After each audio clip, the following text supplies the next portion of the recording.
Welcome back, everybody. Stephen Morris here with Advisory, and as you know, we absolutely love construction here. For the past 10 plus years, we've been engaged in construction all over the city of Los Angeles. We've been building apartment buildings everywhere all over the city. And I have many stories for you. You can refer some of our other videos on some of the things you have to look for in construction. But the main thing that you need for construction is something called money. And so with money, it's difficult to get. Either you save it yourself or you can go borrow it from a bank. And so the bank would give you something called a construction loan. And so today I have here Kevin Wong with Quantum Capital Partners. And Kevin has helped us out many times with getting our construction financing so we can build what we wanted to build. So thanks so much for joining, Kevin. Yeah, thanks for having me. So tell us a little bit about construction financing. Introduce us to this world, please. What's involved in getting it? Oh yeah, that's a long question to answer, but hopefully I can do it very quickly. Sure.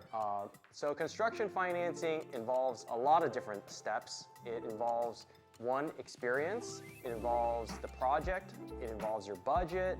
It involves the value of the property afterwards. So all those things are considered when looking at a construction loan and whether or not you qualify for a construction loan or how much construction loan you can qualify for.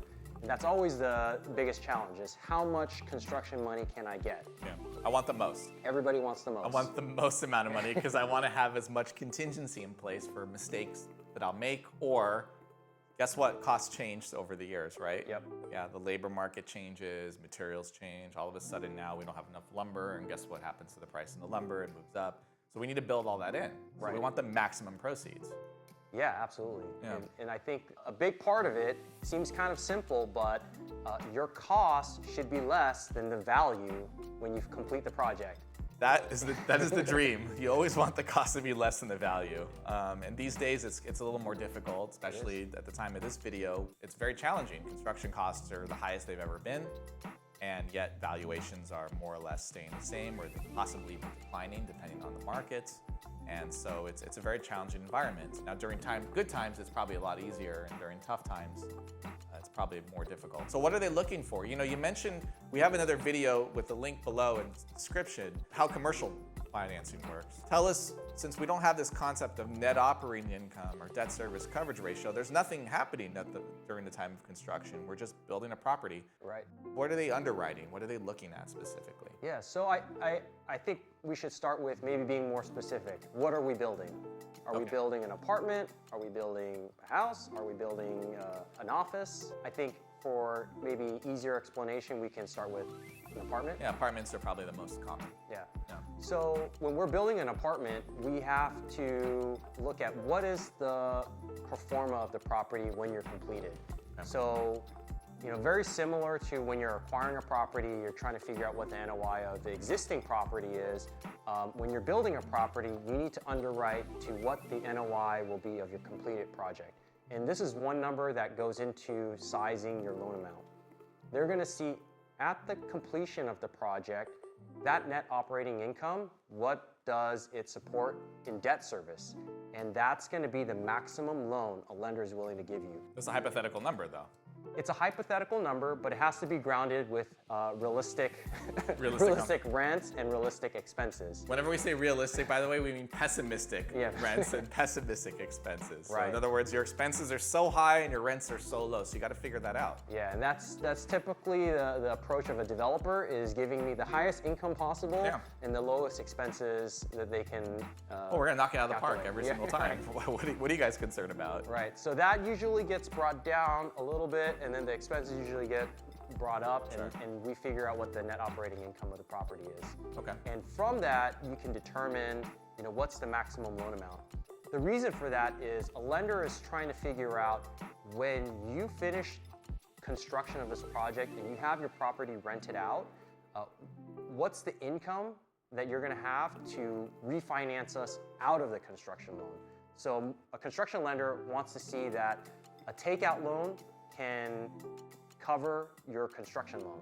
Okay. And that's mainly what they're sizing to when looking at construction loan amount. Got it. So great. So all that works out. the loan is more or less what you were looking for. It's always just a little less, but whatever, you deal with it. And so once you pull the permits, do they just hand you the $2 million you need to build the construction right there on the spot, or how does that work? Yeah, the construction loan comes after your equity. So construction loan always funds after you've put all the money that you need to put into the loan. Got it. Into the project. So if, for example, let's say hypothetically your total cost of a project is $2 million and a lender is willing to give you $1.5 million towards the construction, they want to make sure that you have $500,000 in the property first before they fund a dollar of their loan. So that can be on the land basis, and if soft costs are involved, soft costs, and then potentially any hard costs too. So usually in our world, we're usually buying the land free and clear with cash. We're just buying it. And then that's usually enough equity most of the time. Call it 90% plus the time for us to be able to get the construction financing we're looking for. So that's all the equity we usually need in our world. Yeah, so one thing that a lot of new developers may not understand is when they're acquiring a new project for construction, they may think that you can qualify for construction loan on the acquisition, but that's typically not the case unless you're buying a project that have permits and it's ready to issue. So most of the time, if you're doing entitlement work or permit work for a property that you're going to acquire, you're going to need to get two separate loans. One to acquire the land, and then after you've done your permits and after you've got your plans done, then you can apply for a construction loan. So you typically have to anticipate there's going to be two loans in the process of acquiring a site and then starting construction. Yeah, as a practical matter, just based on our experience, we've usually just paid for the land, and we typically didn't seek out a land loan. But you're right, absolutely, that's another approach that we see. It's a little riskier, we feel, that if you're going to go in and get a land loan and then you're going to wait.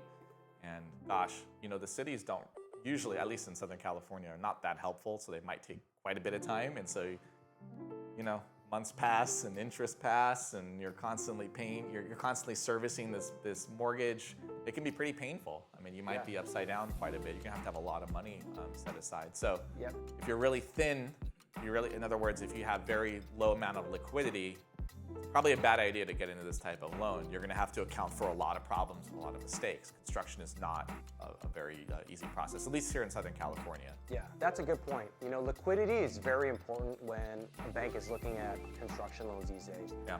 Because everything now is more expensive to build, and so especially if you have less experience in construction, they know things can go wrong. And so they're looking for what are your liquidity reserves, how much cash do you have in backup in case your construction budget goes greater than what you were projecting. Banks want to see, or any lender wants to see, that you have excess liquidity on top of your construction budget. Yeah, because usually what ends up happening is it doesn't work out as planned. You got to step in with your own money to solve the problem. You can't call the bank and go, well, I screwed up. Can I have more loan proceeds? It's 100% of the time not going to work, right? Right. 100% of the time. Yeah, that's the last thing they want to do is fund more into a project that went over budget. Yep. Okay, so back to the question I had for you earlier about, do they just give you all the money up front? That's typically not going to happen. They're going to give it to you as you continue to build the property. Right. And so they want to put you through something called a fund control. And so usually the way those work out is that, okay, you've got this, for example, in the example you gave us, $1.5 million in construction proceeds. They're not going to hand you $1.5 million check and say, good luck, hope you build the property just fine. They're concerned about a lot of things. Number one being mechanics liens, right? And so you have a contractor on site, they do all the work. They want to make sure they're paid first, because if they're not, guess who has priority in case there's a foreclosure or in case they need to sell the asset? The contractors get the money even before the bank does. It's always a priority. So the bank's very concerned about mechanics lien. Right. And they're going to give it to you in tranches. Usually if it's $1.5 million, maybe you'll get $100,000 a month over 15 months, depending on the velocity of your construction efforts. And they're going to send inspectors out to go and take a look at the property, make sure that you built exactly what you said you're going to build, that they're going to look at the proof of payments, they're going to look at the invoices, and they're going to want lien releases. They're going to want lien releases from your contractors. Your contractor's got a sign saying, hey, I either got paid up to this date, so out of my $40,000 bid, I've been paid 30 of the 40. I've got 10 left. I'm releasing the first 30. I'm good. I'm not going to ask you for it.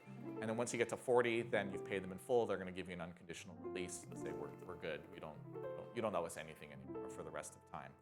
And so you're going to constantly have to go through these draws. And one of the challenges that we usually face as developers is that the bank takes a little while to process a draw. Even after fund control has done their part, the bank's still got to look at it.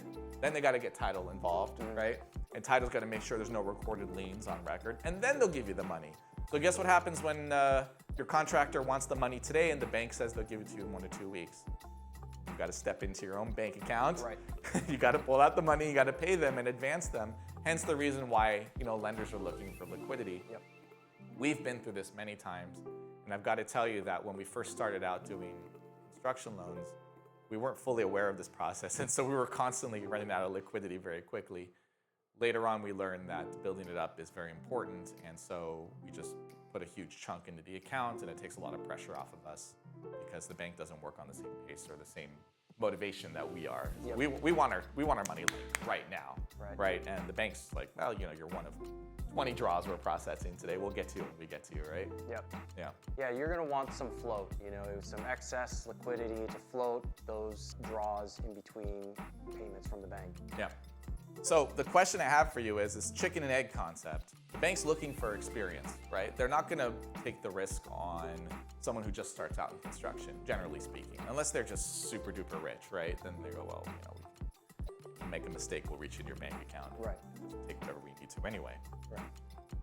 What about our first-time developers here? What if you're just starting out in construction, you want a loan? What options are available to you? Can you go to the bank, or how does that work? Yeah, that's a good question. If you're just getting started off in development, it is more difficult for you to get a construction loan.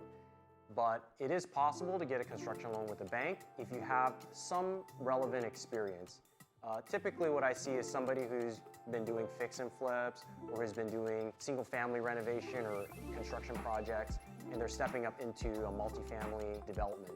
And in those scenarios, you can utilize some of that experience in getting the lender to trust you. But what the lender really wants to see is a low risk of failure. And so you can mitigate that by having a good general contractor, by hiring an owner's rep with experience. And the biggest thing they want to see is having a lot of cash. The more cash you have to make them feel safe, the more likely they are going to be to give you a loan. And so if you're just getting started in construction, you want to start small. You want to go from your normal residential projects to multifamily 4 or 5 unit construction project. Sure. Don't jump into a 50, 100 unit project because you're not going to qualify. That I strongly do not recommend, okay? I mean, the very first project that we ever did, gosh, well over a decade ago, was just a duplex, 3,000 square feet. Right. And it's the same activities to build a duplex as it is to build 4 units, 6 units, or 10 units. So you got to start somewhere. And when we started, by the way, the banks weren't available to us. We were just too small. We were small fish. And so we ended up having to use hard money lenders. Maybe you can talk a little bit about hard money lending. How's that different from banks? Yeah, so a hard money lender is going to be a little bit more flexible with your experience, with your financials. They're really looking at the project and the feasibility of the project. And so if you're in a scenario where you can't qualify with a bank, you may be able to qualify with a hard money lender and just pay a higher rate. So hard money loans on construction range anywhere from 9.5% to 11.5%, anywhere in that range with a couple of points, depending on your lender. And sometimes you can get much higher leverage, so it may make sense for your project to get a hard money loan if you need higher leverage and you're willing to pay a higher interest rate. But for the most part, a hard money lender is looking at what your project is going to be as completed, and they're still looking for the mitigants to make sure you're going to be able to complete it. Like, is your general contractor good? Do you have sufficient experience to build it? As a step up from where you currently were at in your real estate experience. But generally much more forgiving, but they do make you pay through the nose. Yeah, more forgiving, but you pay a lot more fees. Yeah. A lot more fees and a lot more rate. The fees, so the rate's one thing, but yeah, the upfront fees can be pretty lethal. They might charge you 3 or 4 points even right off the bat. If you have low experience, it might be 4 or 5. I mean, who knows, right? And then of course the interest rate, the term is very short too. They'll say, you've got 15 months to bang it out. And if you're not done in 15 months, we'll give you an extension for like another point for Right. 3 months. And you're like, gosh, I'm going to pay on $1.5 million loans $15,000. I paid $15,000 just to extend my loan for 3 months. It feels a little loan sharky, Right. but you got to start somewhere, right? Yeah, I think in the beginning, if you need to just get experience done, you may not make a lot of profit by using a hard money lender, but they'll give you the ability to get started. Yeah. You know, in some cases, you just need the capital to get some experience, and so maybe you can graduate after that to bank, Yep. like you were able to do. Yep. So I hope this helps you guys understand what construction financing is all about, gives you some ideas, and maybe you want to start your own development. Then there's an opportunity here for you, either through bank financing or through some sort of private lending like a hard money lender. If you have any questions on how this works, how fund control works, how to stay documented, how to make sure that from a tax perspective you're well taken care of, then you can reach out to us here. And if you're interested in pursuing construction lending opportunities, then please feel free to contact Kevin at this email address over here, and he'll be happy to assist you with everything that you're looking for. Thanks so much for watching, and hope to see you soon in the next video. If you guys find these videos helpful and you want to know more about tax and real estate, it'll greatly help us out if you like and subscribe to our videos and leave a comment below. We love this type of engagement, and it helps us create more videos for you to help you out in your real estate and taxation journey.